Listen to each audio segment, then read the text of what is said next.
Olá, o Poder Público discute o novo plano diretor do município. Mas o que é este plano diretor? É um conjunto de leis que vai normatizar, disciplinar e ordenar o desenvolvimento urbano de Uberaba. Você vai saber onde pode ser construído casas, edifícios, condomínios fechados e também sobre as zonas de proteção ambiental. Eu converso com a arquiteta Maria Paula Meneghella, que também é subsecretária da Secretaria de Planejamento, para você trazer as informações técnicas sobre o plano diretor. Eu agradeço muito a oportunidade, Evacira, de estar aqui, podendo contribuir. E esse é um assunto que é do interesse de toda a comunidade. Então, eu acho muito importante essa oportunidade e eu gostaria que mais pessoas se interessassem pelo assunto, mas eu acho que esse programa vai ajudar a esclarecer alguns itens dessa proposta que foi enviada à Câmara. O artigo 182 da Constituição Federal, ele prevê que todo município que tenha mais de 20 mil habitantes, que tenha a obrigatoriedade de ter um plano diretor. O primeiro plano diretor que foi realizado em Uberaba foi em 1991. Isso. E o último, com as alterações, foi em 2006, né? Exatamente. E agora, Maria Paula, o prefeito Paulo Pial, o Poder Executivo, de um modo geral, elaborou e encaminhou para a Câmara Municipal uma revisão, uma alteração no plano que já existe, é isso? É isso. Em 2006, a gente fez alteração, principalmente por causa do Estatuto da Cidade, que tinha entrado em vigor, e a gente tinha que anexar os instrumentos do Estatuto da Cidade no nosso plano diretor. E também já tinha que fazer algumas revisões de outras ordens, então foi uma oportunidade de atualizar esse plano diretor e adequar ao Estatuto da Cidade. Agora, a lei complementar, que deu origem a esse aí, em 2006, também tem um artigo lá que prevê que a cada 10 anos tem que fazer esta revisão. Nós ainda não temos 10 anos. Mesmo assim, o prefeito ele antecipou. Qual o motivo de antecipar em 2 anos o envio para a Câmara analisar? Então, na verdade, o Estatuto da Cidade prevê que em até 10 anos, quer dizer, no máximo em até 10 anos, seja revisto o plano diretor. Por quê? O plano diretor é uma lei de estratégias, de perspectivas, diretrizes para a cidade. Então, ao longo de 10 anos, muita coisa pode mudar, né? Então, a cidade já teve algumas alterações significativas ao longo desse período, de 2006 para cá, então já justificou fazer essa alteração, porque está havendo essa necessidade.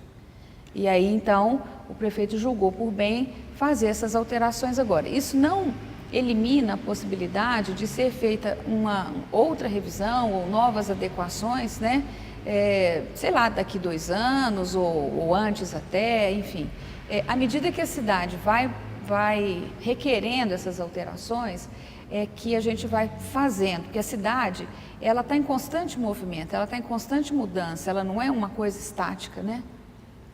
Então, existe um projeto que é o Matriz, que fala do plano diretor como um todo. Como a gente está falando da legislação, se chama lei complementar, né? Tem um que é Matriz, Isso. que fala de tudo, e depois nós temos mais 3 que fala de ocupação do solo, né?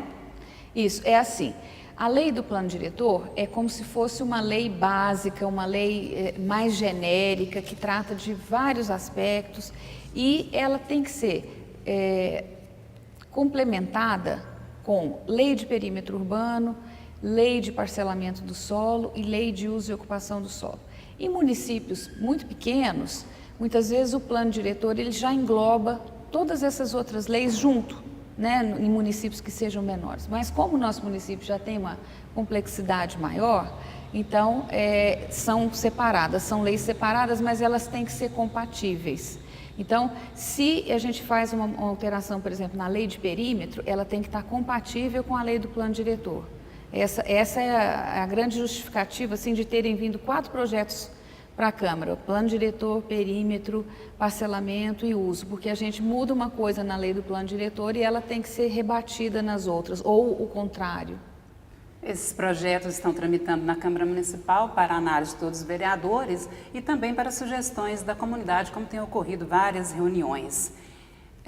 E as leis específicas, por exemplo, como você está falando, Maria Paula, eu anotei aqui, tem um projeto de lei complementar, que é o 07, que ele fala do parcelamento do solo. Sim. Ele faz uma alteração, né, na lei 3275.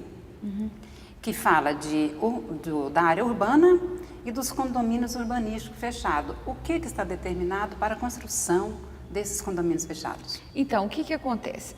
Na lei do perímetro urbano existe uma zona urbana e uma zona de expansão urbana.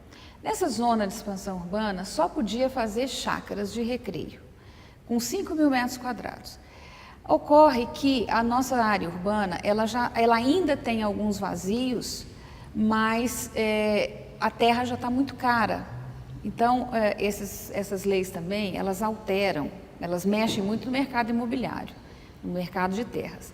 Então, nós precisávamos possibilitar novos empreendimentos sem piorar a questão do valor da terra. Então, nessa macrozona de transição urbana, quer dizer, nessa área de expansão urbana da cidade, onde antes só era permitido sítios de recreio, vai poder ser feito programas habitacionais de interesse social do tipo Programa Minha Casa Minha Vida. Esses têm que ser anexos a loteamentos já existentes, para não criar vazios urbanos. E vai poder fazer também os loteamentos fechados, ou como a gente chama aqui, de condomínios urbanísticos, que o loteamento fechado seria o lote para a venda, e o condomínio urbanístico seria já edificado, né? Esses não necessariamente têm que ser colados assim na malha urbana, mas preferencialmente não muito longe também, isso tudo contido dentro do anel rodoviário federal projetado, porque a gente vai ter um anel que vai circundar a cidade de Uberaba e ele vai conter essa expansão urbana. O limite da expansão urbana é esse anel. Quando você fala em área vazia ou em espaço vazio, isso aí são propriedades de particulares? Ou a gente remete àquela ideia assim de que existem áreas, por exemplo, em Brasília, né, que tem várias áreas vazias, que não tem nenhuma construção? Não, na verdade, quando eu falo em lote vago, em gleba vaga, eu estou falando naquele lote que está para especulação imobiliária. Então, o sujeito tem, às vezes, uma fazenda, ou uma chácara grande, ou mesmo vários lotes dentro do condomínio que ele não coloca à venda esperando a valorização. E isso é uma coisa muito nociva para a cidade. Primeiro porque ela impede que ali se desenvolva. Por exemplo, no lote que se edifique alguma coisa, na gleba que se faça um loteamento. E aí o que acontece? A cidade pula essa área e continua. E aí fica aquela grande área vaga, valorizando. Quer dizer, isso é bom só para o proprietário. É ruim para a cidade, é ruim para quem precisa morar, que vai morar mais longe, ao invés de estar morando mais perto, naquela gleba ocupada. Não é o caso de Brasília, porque Brasília, principalmente assim, no plano piloto, ela já foi projetada para ter aqueles grandes jardins, né? Aí seria uma outra situação. No caso, é realmente o lote vaga e a gleba vaga que estão sendo usados para especulação imobiliária. Maria Paula, dentro do projeto também, como ele está tramitando na Câmara, e este programa é uma produção da Câmara Municipal, eu tenho acompanhado uma discussão assim, forte em relação às APAs. APAs, né? Isso. Você chama de APA, eu falo APAs, que são as áreas de preservação ambiental. Então, tem muita manifestação nesse sentido. O que está ocorrendo com essas áreas? A questão é a seguinte, a APA que a gente tem é a Área de Proteção Ambiental do Rio Uberaba. Ela foi criada com a intenção de se preservar o manancial de águas da cidade. Ou seja, tudo que está acima da captação de águas do Codal estaria sujeito a uma legislação específica, tem um conselho gestor da APA, porque isso faz parte das unidades de conservação. Ela é uma unidade de conservação do Sistema Nacional de Unidades de Conservação. Então, é uma questão ambiental. Essa área é uma área ela não é de preservação total, mas ela é de uma preservação controlada. Você não pode construir qualquer coisa, não pode adensar. Qualquer coisa é o quê? Qualquer coisa é qualquer coisa que polua. Por exemplo, eu não posso eventualmente fazer uma indústria poluente que corre o risco de ter um descarte de água pluvial ou de água de esgoto que vá cair na captação de águas da cidade. Porque o que vai acontecer? A água vai ficar suja, vai ficar mais caro para tratar essa água e esse preço vai ser pago por toda a população. Então, muitas vezes, se a gente permite adensamentos populacionais, que são loteamentos, por exemplo. Numa área de APA, eu corro o risco de poluir a água do Rio Uberaba, né? E com essa poluição, a gente onera o preço para tratar e a cidade toda paga a conta. Acontece que na APA tem muitos proprietários que não se conformam e que, por exemplo, eles se sentem prejudicados nessa questão, porque eles também estão sendo, digamos assim, pelo fato deles estarem nessa região, eles não podem desenvolver projetos, eles só podem ter lá suas fazendas, mas tem algumas regiões... Por exemplo, alguém que teria o interesse de fazer um loteamento? Isso, um loteamento popular, por exemplo, Minha Casa Minha Vida. Um loteamento popular tem uma densidade habitacional e ocupacional muito alta. Então, não tem espaço para a água infiltrar, para a água escorrer e chegar mais limpa lá no rio, por exemplo. Você falou do loteamento popular, mas e se for um outro tipo de loteamento? Então, na verdade, tem uma parte dessa APA, uma parte bem pequena, na verdade, que é no Amoroso Costa, que ela já está com lotes, permitindo lotes de 2.500 metros quadrados e uma outra área anexa que permite lotes de 5.000 metros quadrados, mas ainda são chácaras, né? Então, chácaras desse porte, nesse lugar, pode, né? E tem uma outra região, até o anel viário, que o projeto de lei está com 20.000 metros quadrados a permissão. Mas a gente tem que alertar, e eles já estão sabendo, essa discussão está grande por causa disso. Eles sabem, esses proprietários, que a gente está fazendo um plano de manejo para essa APA, que também é uma obrigatoriedade. Toda a APA tem que ter um plano de manejo. Esse plano de manejo vai dizer o que pode e o que não pode. Se pode, às vezes, reduzir de 2.500 para 1.000, o lote mínimo, ou onde a gente colocou 20.000, se pode ser 10.000, se pode ser 5.000, e as soluções tecnológicas que devem ser implantadas para que não haja a poluição do manancial. Agora, nesse momento, esse plano de manejo não está pronto, ele está sendo elaborado, ele foi contratado pelo CODAL, né? A CODAL como é a gestora dessa questão da água, né? Em conjunto com o Conselho Gestor da APA, estão promovendo estudos para ver o que é que vai dar para liberar nessa região.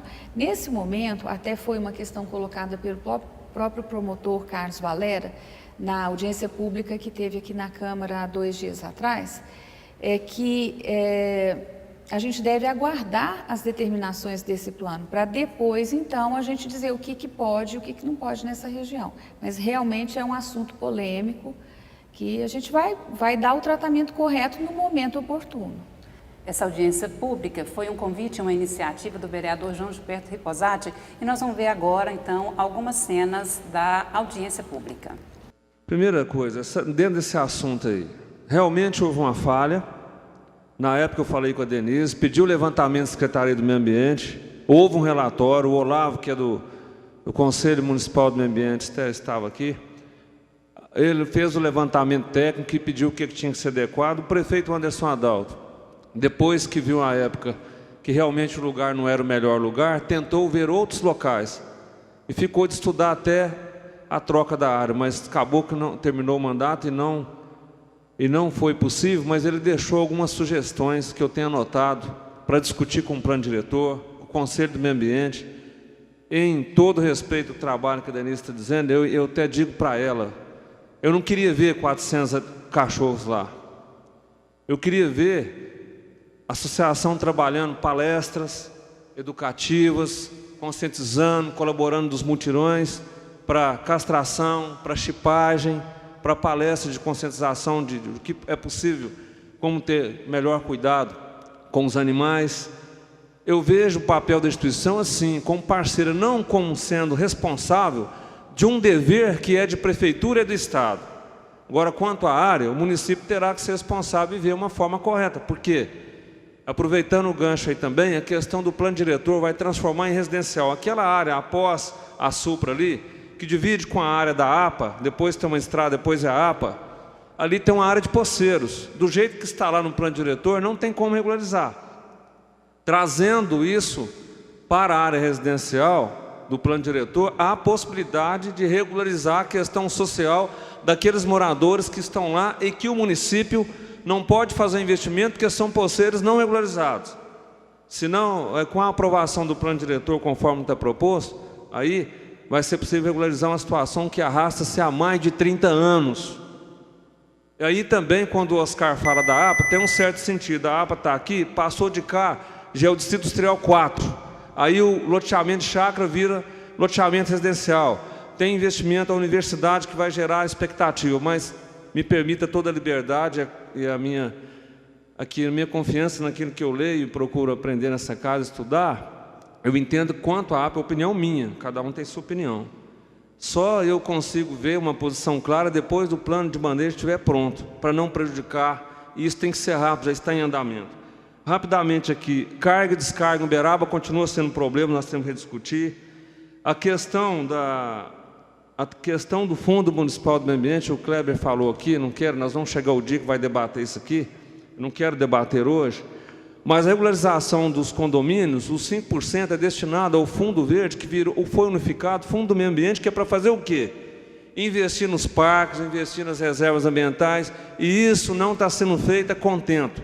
Aqui o promotor que ajudou a repassar um recurso para cercar a mata do Beija-Flor 1 e 2, mas a maioria dos nossos parques estão aí precisando de investimento, e esse dinheiro do Fundo do Meio Ambiente é para fazer isso e não está sendo feito, causando transtorno, impacto à comunidade, diversos assuntos, diversas ações aí, criando situações aí que estão até indo parar no Ministério Público por conta de resolver.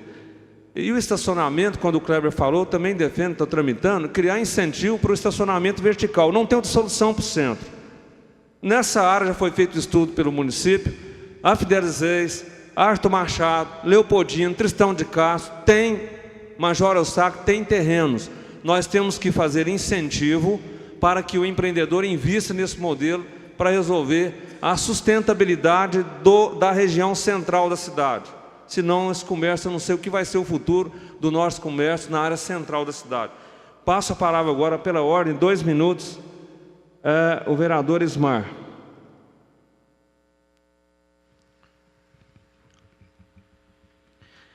Presidente de exercício Riposati, gostaria de me dirigir ao promotor, Carlos Valera, e posteriormente ao secretário.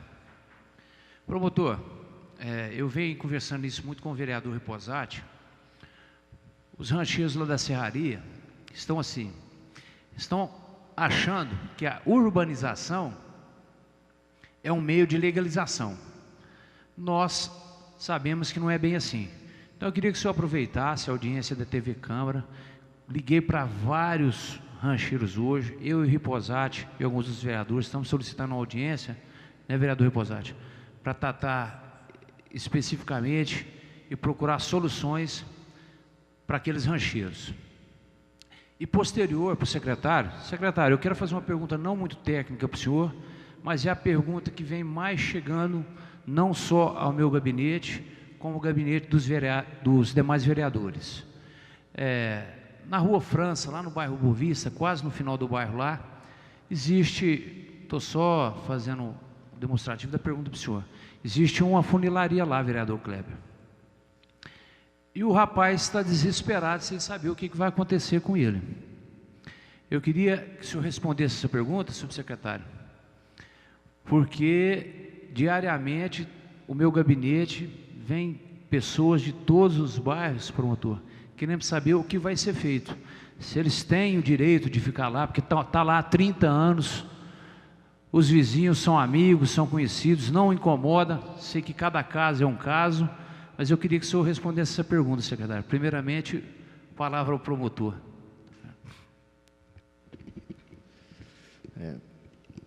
Bom, vereador Ismar, deixa eu deixar uma coisa clara. A região da Serraria está no Rio Grande. Rio Grande é um rio federal. A atribuição é do Ministério Público Federal.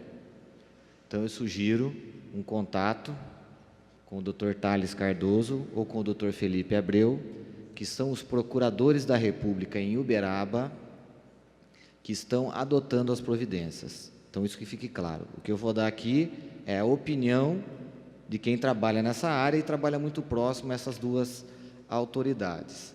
E isso repercutiu agora, porque nós tivemos uma derrubada de alguns ranchos naquela região. Posição institucional do Ministério Público. A APP naquela área é de 100 metros.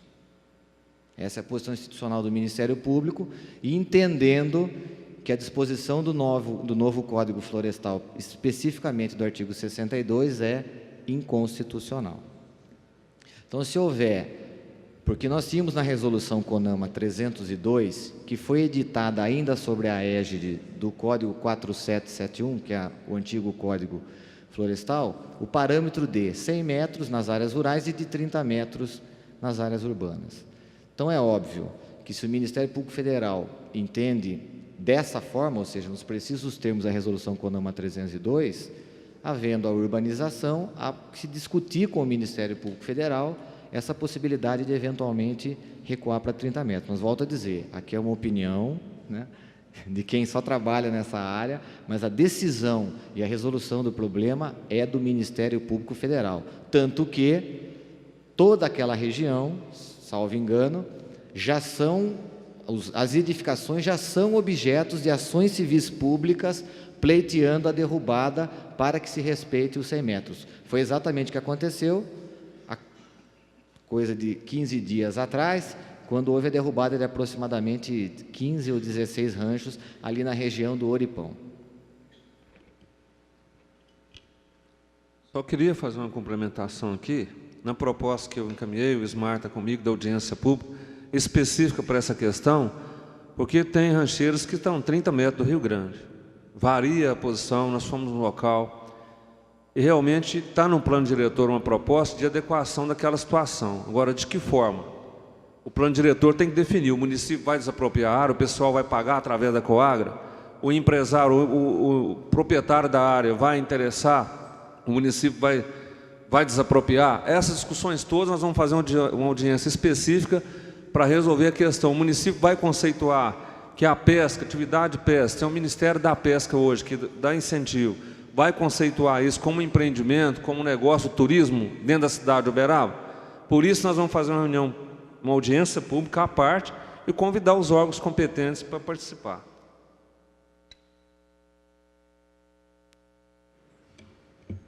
Vereador Ismar, então, com relação à funilaria, a empresa que está lotada antes da lei de 2007, ela comprovando, consolidada, ela tem condição de legalizar a situação. Então, todas as pessoas que comparecem à secretaria, a gente orienta dessa forma, uma conta de luz, de água. Então, acredito que é possível, sim, que é um direito. Agora, vereador Riposardi, com relação à distância, se não me engano, segundo a resolução 502 do CONAMA, na área urbana que a gente está considerando a área da serraria, são 30 metros. Ok? Maria Paula, tem um outro projeto que fala de uma zona de transição urbana. Que área que é essa? Então, que é essa zona de transição é essa área aonde vai poder fazer o loteamento popular, o loteamento, o condomínio fechado, vai poder também fazer loteamentos industriais. E, no caso, o único que precisa ser colado, contíguo à área urbana, é o loteamento popular. Porque as pessoas de menor renda, elas precisam morar, por exemplo, novos loteamentos que surgirem, tem que ser mais próximos da área urbana, porque essa pessoa vai aproveitar, por exemplo, a creche que já existe no conjunto habitacional mais próximo, no loteamento mais próximo, a escola, o ônibus vai chegar mais fácil para ela, né? Porque ela precisa ter alguma ajuda, digamos assim. Então, estar próximo da zona urbana ocupada já é grande valia para essas pessoas. O projeto também ele se refere a uma área que é de serraria. Onde é que fica localizada essa área e ela está destinada a ser ocupada de que forma? A serraria, desde o plano diretor de 2006, já tinha uma determinação que o município precisava regularizar a ocupação da serraria. E a gente já conhecia, já sabia que existem lá rancheiros, é uma área na beirada do Rio Grande. Então, são rancheiros que pegaram a beirada do Rio Grande e foram repartindo e depois vendendo e fazendo contratos de compra e venda, enfim, só que lá é uma área rural. Sem uma normatização. Exato, lá é área rural.